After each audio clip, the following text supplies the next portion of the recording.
Elle accepte de participer dans le plan mobilité au financement des lignes de tramway, notamment la 4e ligne que nous inaugurerons demain, où la région nous accorde un financement de 4,5 millions d'euros, c'est-à-dire 10%, puisque le total de la facture, c'est 44 millions d'euros pour la ligne. Dans une enveloppe liée au tramway de 11 millions d'euros. Et dans cette enveloppe, il y a également les sommes nécessaires pour la participation de la région à la prolongation de la ligne 1 qui va d'Odysseum à la Mogère et sur laquelle nous avons également des financements de l'État, très importants.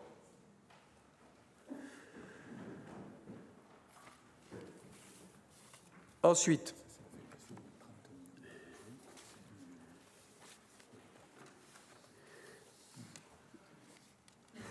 sur le volet métropolitain, celui que nous avons discuté, celui que nous avons demandé, pour lequel nous avons demandé le fléchage, nous avons des financements équilibrés et qui satisfait les trois parties État, région, métropole.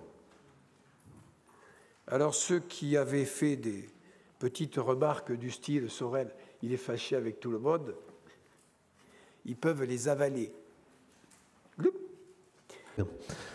Bien entendu, je crois qu'on peut se satisfaire de la signature de ce contrat. Je vous avais toujours appuyé dans les arguments que vous développiez, notamment le fait de faire prendre en compte le volet métropolitain, territorial, sur les différentes déclinaisons d'investissement de crédit. Donc c'est un dossier d'importance qui va engager pour les années à venir pas mal d'évolutions sur le territoire. Mon intervention, juste, elle voulait situer et bien cibler un investissement que je considère comme majeur et dont j'ai l'impression, mais pas forcément ici, hein, j'ai l'impression que de façon générale, on a tendance à le minorer. C'est quand on définit sous le vocable réaffectation des anciennes lignes désaffectées, les lignes ferroviaires dans le périurbain, je crois qu'il faut mettre le doigt sur ce qui est concerné et appeler un chat un chat. Je cite notamment le dossier de l'ancienne ligne Montpellier, Pollan-Bédarieux, via Castres et Toulouse, qui est important à évoquer parce qu'il se situe stratégiquement parlant dans un axe géographique déterminant par rapport à la diminution ou l'élimination des trafics. Il rejoint un dossier que vous évoquez, qu'on évoque dans cette session, sur tout ce qui a trait à la logistique, l'aménagement de la logistique et les déplacements. Et c'est un dossier dont, dans le mandat précédent, j'avais fait en sorte qu'on achète le foncier Montpellier-Saint-Jean-de-Védas, et on était en train d'acheter, d'entamer les discussions pour acquérir le foncier inhérent à cet axe en site propre, qui n'est pas du tout coincé par des contraintes de n'importe quel ordre. On était en train d'acquérir donc le foncier sur la limite entre Saint-Jean-de-Védas et la limite de l'agglomération de Montpellier.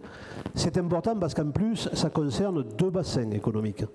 7, le bassin de Thau, le Montpelliérain. La réalisation de cet axe sur la métropole, c'est à peu près, au niveau de l'investissement, 100 millions d'euros.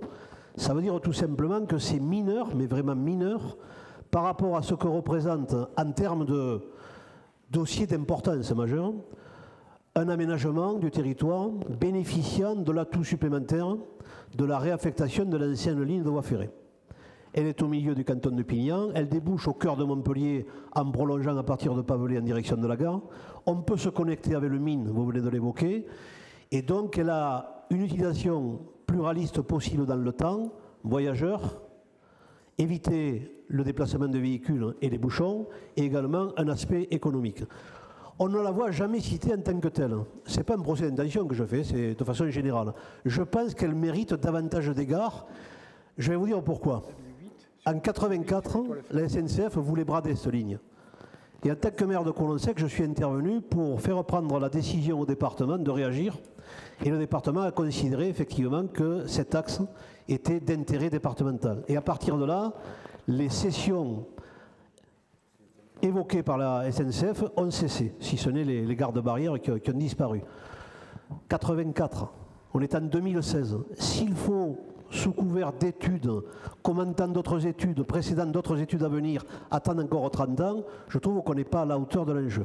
Donc moi je vous invite, Monsieur le Président, à être un peu l'étendard qui va enfin bouger de manière concrète sur le fait de mettre le doigt sur la réalisation de cet investissement. Parce qu'il n'est pas coûteux, 100 millions d'euros par rapport à tout ce qu'on discute aujourd'hui, c'est vraiment à la maille. Merci.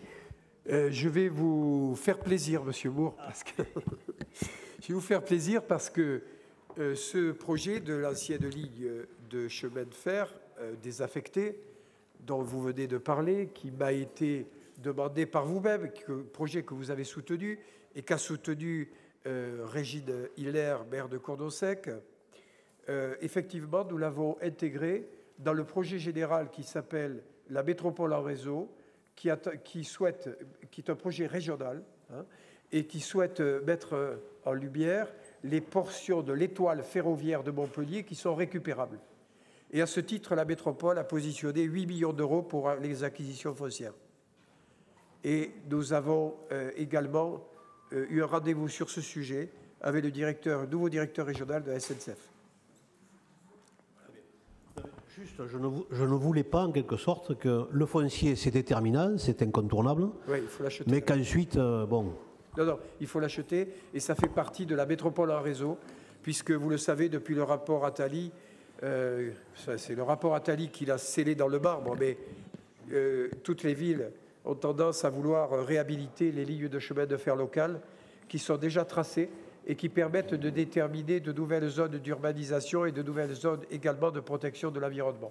C'est à ce titre-là que nous avons soutenu le projet régional de la métropole en réseau qui intègre l'étoile ferroviaire ancienne de Montpellier, sur laquelle nous avons prévu 8 millions d'euros pour l'investissement foncier. Monsieur Pastor. Oui, Monsieur le Président, chers collègues, dans